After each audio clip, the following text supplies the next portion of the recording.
Hi guys, welcome to my YouTube channel. Today we will delve into the traditional marriage among the Yorubas, and this is done in a very short and quick form, not more than 5 minutes. This particular video that I'm having here, you can read the full story on my blog yoladun.com. Go to yoladun.com and read the full script itself, including the references. Alright, now let us begin looking at our customs and how things used to be in those days.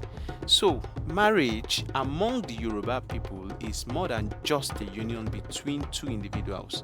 It is a deeply rooted cultural practice that is filled with meaning, community values, and spiritual undertones. Though modern times have introduced changes, but many traditional elements still survive today. We are going to look at all of those elements that are still surviving today. Alright? Let's walk through how marriage was done in the olden days and how it still shows in our community today. So in ancient Yoruba society, most men were monogamous, not because polygamy was wrong, in fact it was not even forbidden, but because only rich men could afford multiple wives. Life was simple in those days, and most people were farmers or herders. So the rich people are the people that have large farms. They are the people that have large cattle. All right. There are no risky jobs in those days like mining or sailing or like going to war as a soldier. You know that once you are gone, you are gone. Okay. Boys could marry early in those days. Moving on to the next important point, marriage process in those days was not rushed. There were three clear stages. Stage 1, the early intention stage. Stage 2 is the betrothal stage. Stage 3 is the wedding itself. In that early intention stage, there are some things that usually happen. In that second stage, there are things that will happen. In that third stage, there are things that will also happen. And apart from that, what happens after death happens to any of the couple? Now, moving on, let's look at the stage 1, the early intention stage. The search for a wife will often begin early. Female relatives, they will be the one to look out for girls in the community, sometimes marking them for a specific boy from childhood. The girl might not even know at the time. During this stage, both families studied each other. They made sure there were no hereditary illnesses or epilepsy, madness, or leprosy. They also checked for debt or family disgrace. If everything seemed fine, both families would exchange gifts during New Year or other festivals. That stage could last until that girl come of age. When both families have now agreed, this is the second stage. The man would then formally ask for the girl's hand in marriage. This is known as Ishiun. Formed consent. It was done at night when family members and close friends would gather. The groom would bring kola nuts, would bring palm wine, would bring some money for refreshments.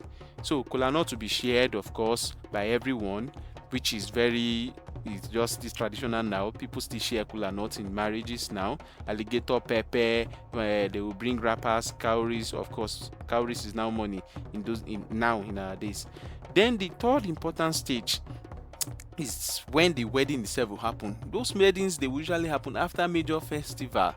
The bride will wear her best clothes, would have a veil covered on her face. So at the gates, women from the groom's family would wash her feet, lift her up and carry her inside. That carrying itself is what we call igbeyawo. That is carrying of the bride. They would bathe for her, they would perfume her, introduce her to the woman of the house, the head woman of the house. All right. So the family, she has to please the family, because the more she pleases the family, the more gifts she would have. Right. So what happens if the husband dies? A widow would have to mourn her husband indoors for 3 months. She would not bathe, change clothes, or even style her hair during that time. So, but what happens when the wife dies? That's one part that is hidden. We don't really know. We don't really have much information there. But one thing we know for sure is that as long as the husband is still alive, that woman cannot remarry you. You cannot inherit the wife of a living man. Akinshu Opo Alaye. You don't marry the wife of a man that is still alive. Looking at other marriages because of the time, and I'm trying to make sure that this video is very short and precise. If you want to read more, please go to yoladun.com, and thank you for subscribing. I believe you are enjoying this and this is enlightening. So not all weddings follow full tradition. Some marriages happen with just mutual agreement and recognition by the families, by the man's family. Okay, so let me pause here and see you in the next video. Thank you guys for watching.